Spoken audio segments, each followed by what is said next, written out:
Bəzi insanların zehinlərində özlərini tamam başqa versiyasını yaratmasının, daha gözəl, daha ağıllı, daha özgüvənli, real həyatda çatmadığını düşündüyü biri olmasının əslində çox dərin bir səbəbi var.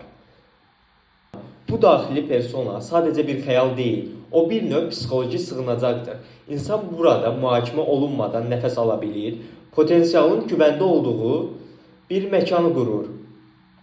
Real həyatda güvənsizliklər, şərtlər və ya yetərli deyiləm hissi onu məhdudlaşdırarkən, zehnindəki versiya onun olmalı olduğunu düşündüyü insandır. Bu vəziyyət psixologiyada tez-tez maladaptiv xəyal qurma ilə əlaqələndirilir. Zehin, insanın başa çıxmaqda çətinlik çəkdiyi duyğulardan uzaqlaşmaq üçün alternativ bir dünya inşa edir. Əslində bu, insanların özlərindən nifrət etdikləri üçün deyil, həyat daha ədalətli olsaydı kim olardım? Sualının cavabları içlərində yaşatdıqları üçün belə edilir. Bu xəyali reaksiya həm bir təhlükəsiz liman, həm də dərinlərdə daşıdıqları tamamlanma və dəyər görmə arzusunun səssiz bir xatırladıcısıdır.